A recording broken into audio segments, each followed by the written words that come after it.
যদি আপনি ইউপিআই এর মাধ্যমে ট্রানজ্যাকশন করে থাকেন, যদি আপনার সাইবার ক্যাফ থাকে বা অনলাইন সেন্টার থাকে, যদি আপনি ব্যাংকিং রিলেটেড সার্ভিসের সাথে যুক্ত থাকেন এবং আপনি ইউপিআই এর মাধ্যমে পেমেন্ট করেন বা পেমেন্ট নিয়ে থাকেন, সেক্ষেত্রে কিন্তু অবশ্যই খুবই সাবধানতার সাথে আপনাকে এই সমস্ত কাজগুলো করতে হবে। আমাদের যে সেন্টার রয়েছে বা সাইবার ক্যাফ রয়েছে, সেখানে প্রতিনিয়ত বিভিন্ন ধরনের কাস্টমার ভিজিট করে বা অনেকেই বলে যে আমি ফোনপের মাধ্যমে আপনাকে পেমেন্ট করে দিচ্ছি আপনার কিউআর কোডের মধ্য দিয়ে।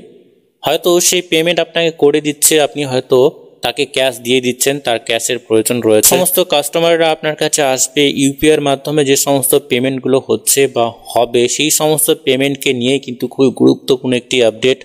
এই ধরনের স্ক্যাম অবশ্যই কিন্তু আপনার সাথেও হতে পারে। হয়তো কোনো কাস্টমারের ক্যাশের প্রয়োজন রয়েছে, আপনাকে হয়তো ফোনপের মাধ্যমে কিউআর স্ক্যান করে আপনাকে পেমেন্ট করছে।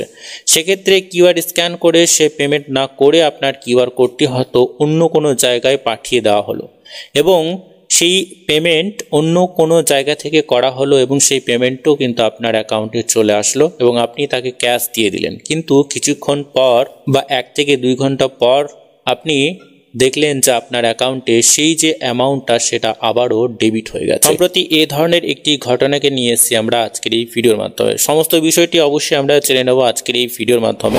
জানা যায় হায়দ্রাবাদে বাজাজ ইলেকট্রনিক্সের বেশ কয়েকটি শোরুমে কিছু লোক এসে সম্প্রতি টিভি, ফ্রিজ সহ বেশ কিছু জিনিস কেনে।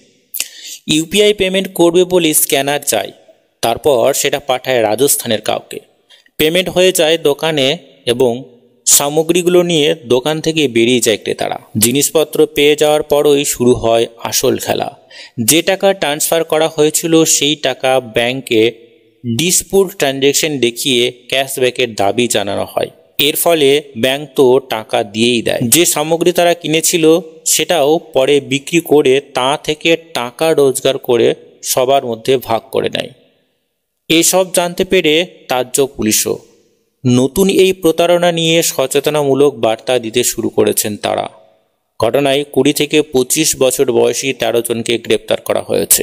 অবশ্যই যখনই এই ধরনের পেমেন্ট আপনারা নিচ্ছেন বা পেমেন্ট করবেন, কোনো অজানা ব্যক্তি যদি আপনাকে এই ধরনের পেমেন্ট করতে চায়, আপনারা অবশ্যই যাচাই করে নেবেন বা ইউপিআই এর মাধ্যমে পেমেন্ট যারা নিচ্ছেন অবশ্যই সাবধান হয়ে যাবেন। এই ধরনের প্রতারণা হয়তো আপনার সাথেও হতে পারে।